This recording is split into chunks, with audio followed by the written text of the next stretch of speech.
ಪ್ರಿಯ ನಿರೀಕ್ಷಕರೇ ನಮಸ್ಕಾರ. ಬೀರ್ಬಲ್ನ ವಿಶೇಷ ಕಾರ್ಯಕ್ರಮಕ್ಕೆ ಆತ್ಮೀಯವಾದ ಸ್ವಾಗತ. खड़गे जी, मेरे ऊपर गुस्सा मत करिए. मैं तो आपकी उम्र का सम्मान करता हूं. आपको गुस्सा करना है तो निजाम पर करिए, हैदराबाद के निजाम को. आपकी पूज्य माता को, आपकी बहन को, आपके परिवार के सदस्यों को जलाया था. इस सच्चाई को देश और दुनिया के सामने रखिए कि जब भी पटेंगे तो इसी प्रकार से. That does not mean that the entire Muslim community is bad. The Razakars did it. The Muslim community did not do it. ವೀಕ್ಷಕರ, ಈ ವಿಡಿಯೋವನ್ನು ತುಂಬ ಹಿಂದೆನೇ ಮಾಡಬೇಕಿತ್ತು ನಾವು. ನಮ್ಮಲ್ಲಿ ಎಷ್ಟೋ ಜನರಿಗೆ ಇದರ ಬಗ್ಗೆ ಇನ್ನೂ ಕೂಡ ಸರಿಯಾದ ಮಾಹಿತಿಯೇ ಇಲ್ಲ. ಕಾಂಗ್ರೆಸ್ ರಾಷ್ಟ್ರಾಧ್ಯಕ್ಷರಾದಂತಹ ಮಲ್ಲಿಕಾರ್ಜುನ್ ಖರ್ಗೆ ಅವರ ಕುಟುಂಬಕ್ಕೆ ಸಂಬಂಧಿಸಿದಂತಹ ಕರಾಳವಾದ ಕಥೆ ಇದು.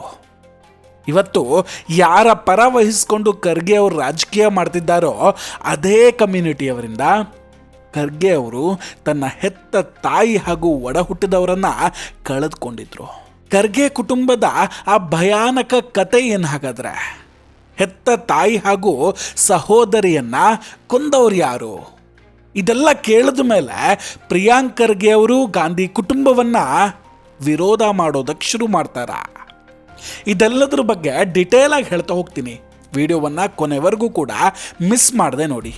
ಇನ್ನೂ ಕೂಡ ನಮ್ಮ ಬೀರ್ಬಲ್ ಚಾನಲನ್ನು ಸಬ್ಸ್ಕ್ರೈಬ್ ಮಾಡಿಲ್ಲ ಅಂದರೆ ಈ ಕೂಡಲೇ ಸಬ್ಸ್ಕ್ರೈಬ್ ಮಾಡಿ ಹಾಗೂ ಬೆಲ್ ಐಕಾನನ್ನು ಕ್ಲಿಕ್ ಮಾಡಿ. ವೀಕ್ಷಕರ, ಅವತ್ತಿನ ಹೈದರಾಬಾದ್ ಪ್ರಾಂತ್ಯದಲ್ಲಿ ವರವಟ್ಟಿ ಅನ್ನೋ ಹೆಸರಿನ ಒಂದು ಸಣ್ಣ ಗ್ರಾಮ ಇತ್ತು. ಈಗ ಈ ಗ್ರಾಮ ಕರ್ನಾಟಕ ರಾಜ್ಯಕ್ಕೆ ಸೇರಿಕೊಂಡಿದೆ. ಆಗ ಹೈದರಾಬಾದ್ ನಿಜಾಮರ ಆಳ್ವಿಕೆಯಲ್ಲಿತ್ತು. ಅವತ್ತು ನಿಜಾಮರ ಕೆಲ ಸೈನಿಕರು ಈ ವರವಟ್ಟಿ ಅನ್ನೋ ಗ್ರಾಮಕ್ಕೆ ನುಗ್ಗಿ ಬರ್ತಾರೆ. ಆ ಸಂದರ್ಭದಲ್ಲಿ ಒಂದು ಮನೆಯ ಹೊರಗೆ ಕೇವಲ 7 ವರ್ಷದ ಬಾಲಕ ಆಟ ಆಡ್ತಾ ಇದ್ದ. ಬಾಲಕನ ತಂದೆ ಕೆಲಸಕ್ಕೆ ಹೋಗಿದ್ರು. ಆದರೆ ಮನೆಯೊಳಗೆ ಆ ಬಾಲಕನ ತಾಯಿ ಹಾಗೂ ಅಕ್ಕ ಇಬ್ಬರು ಇರ್ತಾರೆ. ಅಂಗಳದಲ್ಲಿ ಆಟ ಆಡ್ತಿದ್ದಂತಹ ಬಾಲಕನ ಕಣ್ಣೆದುರಲ್ಲೇ ಅವತ್ತು ನಿಜಾಮರ ಸೈನಿಕರು ಮನೆಯೊಳಗೆ ಇದ್ದಂತಹ ತಾಯಿ ಹಾಗೂ ಅಕ್ಕನನ್ನ ಜೀವಂತವಾಗಿ ಸುಟ್ಟುಕೊಳ್ತಾರೆ. ಇಡೀ ಮನೆ ಬೆಂಕಿಯಲ್ಲಿ ದಗದಗಿಸಿತ್ತು. ಬೆಂಕಿ ಬಿದ್ದ ಮನೆಯಲ್ಲಿ ಜೀವಂತವಾಗಿ ಬೇಯ್ತಾ ಇದ್ದಂತಹ ತಾಯಿ ಹಾಗೂ ಅಕ್ಕನನ್ನು ನೋಡುತ್ತಾ ಆ ಮಗು ಅಳ್ತಾ ನಿಂತ್ಕೊಂಡಿತ್ತು. ಆ ದೃಶ್ಯ ಮಗುವಿನ ಮನಸ್ಸಲ್ಲಿ ಜೀವನ ಪರ್ಯಂತ ಮಾಸದ ಗಾಯ ಆಗಿ ಉಳಿದಿತ್ತು. ವೀಕ್ಷಕರ, ಅಷ್ಟಕ್ಕೂ ಆ ಮಗು ಬೇರೆ ಯಾರೂ ಅಲ್ಲ, ಇವತ್ತಿನ AICC ಪ್ರೆಸಿಡೆಂಟ್, ರಾಷ್ಟ್ರದ ಪ್ರಭಾವಿ ರಾಜಕೀಯ ನಾಯಕ ಮಲ್ಲಿಕಾರ್ಜುನ್ ಖರ್ಗೆ ಅವರು. ಅಷ್ಟಕ್ಕೂ ಅವತ್ತು ಖರ್ಗೆ ಅವರ ಕುಟುಂಬವನ್ನು ನಾಶ ಮಾಡಿದವರು ಯಾರು? ಅದಾದ ಮೇಲೆ ಆ 7 ವರ್ಷದ ಬಾಲಕ ಅಂದರೆ ಮಲ್ಲಿಕಾರ್ಜುನ್ ಖರ್ಗೆ ಅವರು ಎಲ್ಲಿಗೆ ಹೋಗ್ತಾರೆ? ನಂತರ ರಾಜಕೀಯಕ್ಕೂ ಬಂದಿದ್ದ ಹೇಗೆ? ಈ ಮಟ್ಟದಲ್ಲಿ ಬೆಳೆದಿದ್ದ ಹೇಗೆ? ಇದೆಲ್ಲದ್ರ ಬಗ್ಗೆ ಡಿಟೇಲ್ ಆಗಿ ಮಾತಾಡ್ತಾ ಹೋಗೋಣ. ಇದೆಲ್ಲ ಗೊತ್ತಾಗಬೇಕು ಅಂದರೆ ಸುಮಾರು 78 ವರ್ಷಗಳ ಹಿಂದೆ ಹೋಗಬೇಕಾಗುತ್ತೆ. ವೀಕ್ಷಕರೇ, ಇವತ್ತಿನ ಕಲಬುರಗಿ ಹಾಗೂ ಬೀದರ್ 18ನೇ ಶತಮಾನದಲ್ಲಿ ಹೈದರಾಬಾದ್ ಸಂಸ್ಥಾನಕ್ಕೆ ಸೇರಿಕೊಂಡಿತ್ತು. ಭಾರತದ ಸ್ವತಂತ್ರದ ನಂತರ ಬೀದರ್, ಕಲಬುರ್ಗಿ ಮತ್ತು ರಾಯಚೂರಿನಲ್ಲಿ ನಡೆದಂತಹ ಚಳುವಳಿಯ ಫಲವಾಗಿ 1948ರ ಸೆಪ್ಟೆಂಬರ್ ತಿಂಗಳಲ್ಲಿ ಹೈದರಾಬಾದ್ ಸಂಸ್ಥಾನ ಭಾರತದೊಂದಿಗೆ ವಿಲೀನ ಆಗುತ್ತೆ. ಆದರೆ ಅದಕ್ಕೂ ಮುನ್ನ ರಜಾಕರ ಪಡೆ ಈ 3 ಜಿಲ್ಲೆಗಳಲ್ಲಿ ಹಿಂದೂಗಳನ್ನು ಟಾರ್ಗೆಟ್ ಮಾಡಿ ಹಿಂಸಾಚಾರ ನಡೆಸ್ತಾ ಇರ್ತಾರೆ. ಹಿಂದೂಗಳನ್ನೇ ಗುರಿಯಾಗಿಸಿಕೊಂಡು ರಜಾಕರು ನಡೆಸ್ತಿದ್ದಂತಹ ದಾಳಿಯಲ್ಲಿ ಕಲಬುರಗಿ, ಬೀದರ್ ಹಾಗೂ ರಾಯಚೂರಿನಲ್ಲಿ 100 ಅಮಾಯಕ ಹಿಂದೂಗಳ ನೆತ್ತರು ಹರಿದಿತ್ತು. ರೈತರ ಬೆಳೆ ನಾಶ ಆಗಿತ್ತು. ಮನೆ ದೇವಸ್ಥಾನಗಳ ಲೂಟಿಯಾಗಿತ್ತು. ಮಹಿಳೆಯರ ಮೇಲೆ ಅತ್ಯಾಚಾರ ನಡೆದಿತ್ತು. ಮಕ್ಕಳು ಹಾಗೂ ವೃದ್ಧರು ಅಂತಲೂ ನೋಡಿದೆ ಕತ್ತಿ, ಕೊಡಲಿ, ಬಂದೂಕುಗಳಿಂದ ಹಿಂಸಿಸಿ ಕೊಲ್ತಾ ಇದ್ರು. ಭಾರತದ ಜೊತೆ ಹೈದರಾಬಾದ್ ಸಂಸ್ಥಾನದ ವಿಲೀನಕ್ಕಾಗಿ ಜನ ಹೋರಾಟ ಮಾಡಿದ್ರೆ ಅವರನ್ನು ರಜಾಕರು ಕ್ರೂರವಾಗಿ ಕೊಲ್ತಾ ಇದ್ರಂತೆ. 1946-48ರಲ್ಲಿ ಈ ಹಿಂಸಾಚಾರ ತುಂಬ ಜೋರಾಗುತ್ತೆ. ಕಲಬುರಗಿ ಜಿಲ್ಲೆಯಲ್ಲಿ 98 ಗ್ರಾಮಗಳ ಮೇಲೆ ದಾಳಿ ಮಾಡ್ತಾರೆ. 42 36 ದರೋಡೆ, 34 ಮಂದಿ ಮಹಿಳೆಯರ ದೌರ್ಜನ್ಯ ಆಗುತ್ತೆ. ಇತ್ತ ಬೀದರ್ ಜಿಲ್ಲೆಯಲ್ಲಿ 176 ಗ್ರಾಮಗಳ ಮೇಲೆ ದಾಳಿ ನಡೆದಿತ್ತು. ಆ ಪೈಕಿ 120 23 ಮಹಿಳೆಯರ ಮೇಲೆ ದೌರ್ಜನ್ಯ ಆಗುತ್ತೆ. ರಾಯಚೂರು ಜಿಲ್ಲೆಯಲ್ಲಿ ಕೂಡ 94 ಗ್ರಾಮಗಳ ಮೇಲೆ ಈ ದಾಳಿ ಆಗುತ್ತೆ.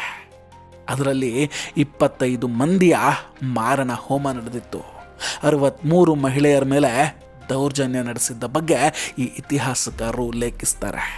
ಅದೇ ದಾಳಿಯಲ್ಲವತ್ತು 7 ವರ್ಷ ವಯಸ್ಸಿನ ಮಲ್ಲಿಕಾರ್ಜುನ್ ಖರ್ಗೆ ಅವರು ತಮ್ಮ ತಾಯಿ ಸಾಯಿಬಪ್ಪ ಹಾಗೂ ಸೋದರಿಯನ್ನು ಕಳೆದುಕೊಂಡ್ಬಿಟ್ಟಿದ್ರು. ಇದಾದ ಮೇಲೆ ಸರ್ದಾರ್ ವಲ್ಲಭಾಯ್ ಪಟೇಲ್ರು ಅವತ್ತಿನ ಪ್ರಧಾನಿ ಜವಾಹರ್ಲಾಲ್ ನೆಹರು ಅವರಿಗೆ ಸಲಹೆಯನ್ನು ಕೊಡ್ತಾರೆ. ಹೈದರಾಬಾದ್ ಮೇಲೆ ದಾಳಿಯನ್ನು ನಡೆಸೋದಕ್ಕೆ ಭಾರತೀಯ ಸೇನೆಗೆ ಅನುಮತಿಯನ್ನು ಕೊಟ್ಟು ಯುದ್ಧವನ್ನು ನಡೆಸಿದ್ರು. ಯುದ್ಧದಲ್ಲಿ ನಿಜಾಮರನ್ನು ಸೋಲಿಸಿ ಹೈದರಾಬಾದ್ ಸಂಸ್ಥಾನವನ್ನು ಭಾರತದೊಂದಿಗೆ ವಿಲೀನ ಮಾಡಿಕೊಳ್ತಾರೆ. ಇತ್ತ ತಾಯಿ ಮತ್ತು ಅಕ್ಕನ ಸಾವಿನ ನಂತರ ಖರ್ಗೆ ಅವರು ತಮ್ಮ ತಂದೆಯೊಂದಿಗೆ ಕಲಬುರ್ಗಿಗೆ ಬರ್ತಾರೆ. ಅವರ ತಂದೆ ಅಲ್ಲೊಂದು ಗಿರಣಿಯಲ್ಲಿ ಕೆಲಸ ಮಾಡ್ತಾಯಿದ್ರು. ಖರ್ಗೆ ಅವರ ಆರಂಭಿಕ ಶಿಕ್ಷಣ ಅಲ್ಲೇ ಆಗುತ್ತೆ. ನಂತರ ಅವರು ಸರ್ಕಾರಿ ಕಾಲೇಜಿಗೆ ಸೇರ್ಕೊಳ್ತಾರೆ. ಅಲ್ಲಿಂದಲೇ ಅವರ ವಿದ್ಯಾರ್ಥಿ ರಾಜಕಾರಣ ಪ್ರಾರಂಭ ಆಗಿದ್ದು. ಕಾಲೇಜಿನ ವಿದ್ಯಾರ್ಥಿ ಸಂಘದ ಪ್ರಧಾನ ಕಾರ್ಯದರ್ಶಿಯಾಗಿ ಖರ್ಗೆಜಿ ಆಯ್ಕೆ ಆಗ್ತಾರೆ.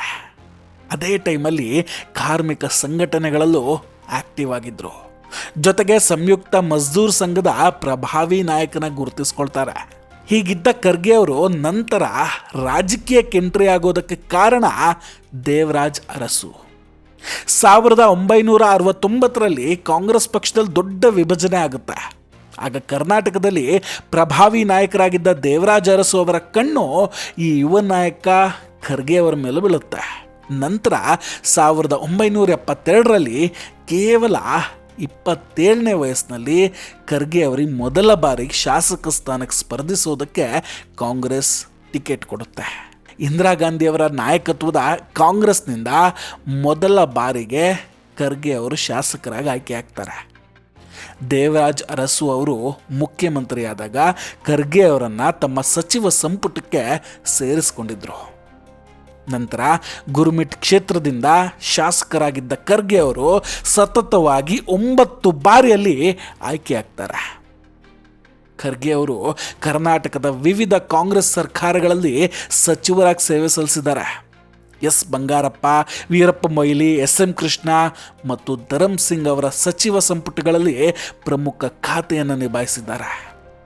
ಆದರೆ ಖರ್ಗೆ ಅವರಿಗೆ ಯಾವತ್ತೂ ಕೂಡ ಮುಖ್ಯಮಂತ್ರಿ ಸ್ಥಾನ ಅನ್ನೋದು ಸಿಗಲೇ ಇಲ್ಲ. ಖರ್ಗೆ ಅವರ ರಾಜಕೀಯ ಜೀವನದಲ್ಲಿ ಮುಖ್ಯಮಂತ್ರಿ ಆಗುವ ಅವಕಾಶಗಳು 3 ಬಾರಿ ಹತ್ತಿರ ಬಂದಿತ್ತು. ಆದರೆ ಪ್ರತಿ ಸಲ ಕೈ ತಪ್ಪೋಯ್ತು. ಮೊದಲನೇ ಸಲ 1999ರಲ್ಲಿ ಕರ್ನಾಟಕದಲ್ಲಿ ಕಾಂಗ್ರೆಸ್ ಅಧಿಕಾರಕ್ಕೆ ಬಂದಾಗ ಖರ್ಗೆ ಅವರು ಪ್ರಬಲ ಆಕಾಂಕ್ಷಿಯಾಗಿದ್ದರು. ಆದರೆ ಹೈಕಮಾಂಡ್ ಎಸ್.ಎಂ. ಕೃಷ್ಣ ಅವರನ್ನು ಮುಖ್ಯಮಂತ್ರಿಯಾಗಿ ಆಯ್ಕೆ ಮಾಡುತ್ತೆ. ಕೃಷ್ಣ ಅವರ ಸರ್ಕಾರದಲ್ಲಿ ಖರ್ಗೆ ಅವರು ಗೃಹ ಸಚಿವರಾಗಿದ್ದರು. ಅದೇ ಟೈಮಲ್ಲಿ ಕಾಡುಗಳ್ಳ ವೀರಪ್ಪನ್ನು ರಾಜ್ಕುಮಾರ್ ಅವರನ್ನು ಅಪಹರಣ ಮಾಡಿದ್ದ.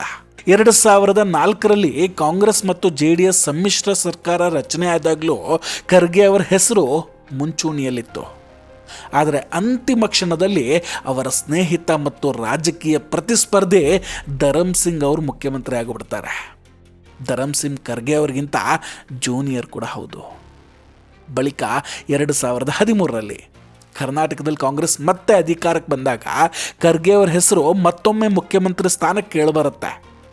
ಆದರೆ ಆ ಬಾರಿ ಕೂಡ ಹೈಕಮಾಂಡ್ JDSನಿಂದ ವಲಸೆ ಬಂದಿದ್ದ ಸಿದ್ದರಾಮಯ್ಯ ಅವರಿಗೆ ಮಣೆ ಹಾಕಿತ್ತು.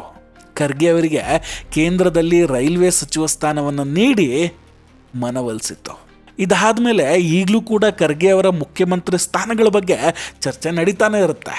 ಇನ್ನು ಖರ್ಗೆ ಅವರು ರಾಷ್ಟ್ರ ರಾಜಕಾರಣಕ್ಕೆ ಎಂಟ್ರಿ ಕೊಡೋದು 2009ರಲ್ಲಿ. ಮೊದಲ ಬಾರಿಗೆ ಲೋಕಸಭಾ ಚುನಾವಣೆಗೆ ಸ್ಪರ್ಧೆ ಮಾಡಿ ದೆಹಲಿ ರಾಜಕಾರಣಕ್ಕೆ ಪ್ರವೇಶ ಮಾಡ್ತಾರೆ. ಮನಮೋಹನ್ ಸಿಂಗ್ ಅವರ ಸರ್ಕಾರದಲ್ಲಿ ಕಾರ್ಮಿಕ ಮತ್ತು ಉದ್ಯೋಗ ಸಚಿವರಾಗಿ, ನಂತರ ರೈಲ್ವೆ ಸಚಿವರಾಗಿ ಕೆಲಸ ಮಾಡಿದರು. ನಂತರ 2014ರಿಂದ 2019ರವರೆಗೆ ಲೋಕಸಭೆಯಲ್ಲಿ ವಿರೋಧ ಪಕ್ಷದ ನಾಯಕ ಕೂಡ ಆಗ್ತಾರೆ. ಈಗ ಕಾಂಗ್ರೆಸ್ನ ರಾಷ್ಟ್ರೀಯ ಅಧ್ಯಕ್ಷರು. ವೀಕ್ಷಕರೇ, ಈ ಇಡೀ ಕತೆ ಕೇಳಿದ ಮೇಲೆ ಯೋಗಿಜಿ ಆ ಮಾತು ಯಾಕೆ ಹೇಳಿದ್ರು ಅನ್ನೋದು ನಿಮಗೆ ಅರ್ಥ ಆಗಿರ್ಬೇಕಲ್ವಾ. ನಿಜವಾಗ್ಲೂ ಖರ್ಗೆ ಅವರ ತಾಯಿ ಹಾಗೂ ಸಹೋದರಿಯನ್ನ ಕೊಂದಿದ್ದು ರಜಾಕರು ಅಂತ ಇತಿಹಾಸ ನೆನಪು ಮಾಡ್ತಾರೆ ಯೋಗಿಜಿ. खड़गे जी, मेरे ऊपर गुस्सा मत करिए, मैं तो आपकी उम्र का सम्मान करता हूं.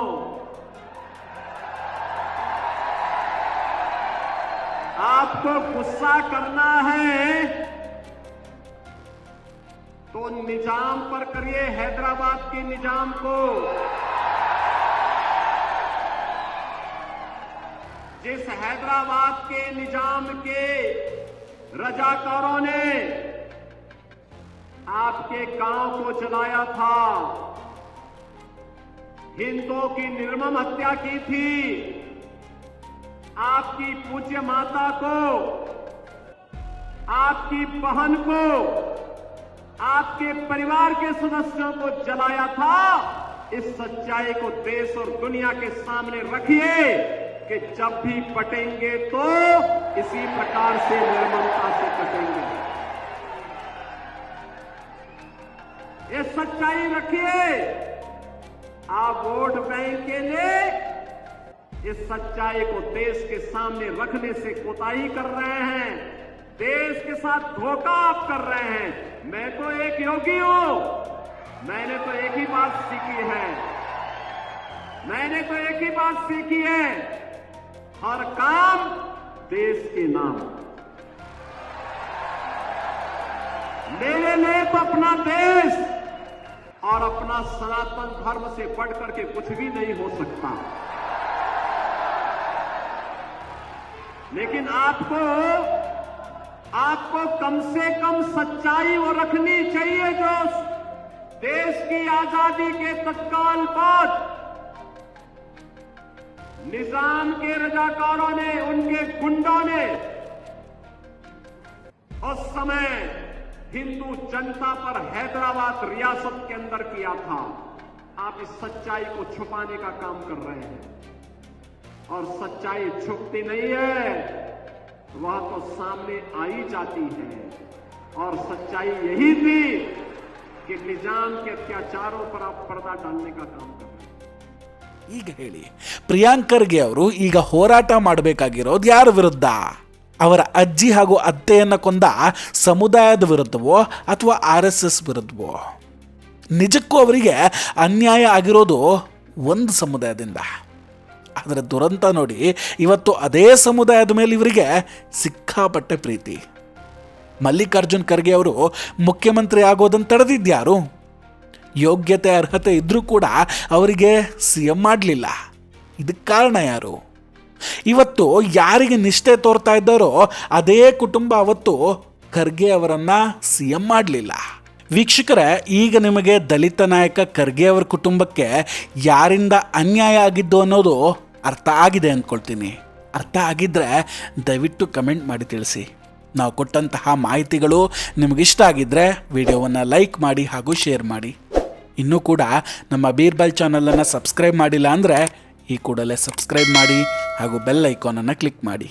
ನಮಸ್ಕಾರ, ಟೇಕ್ ಕೇರ್ ಆ್ಯಂಡ್ ಬಾಯ್ ಬಾಯ್. ಮತ್ತೆ ಭೇಟಿಯಾಗೋಣ. ಜೈ ಹಿಂದ್.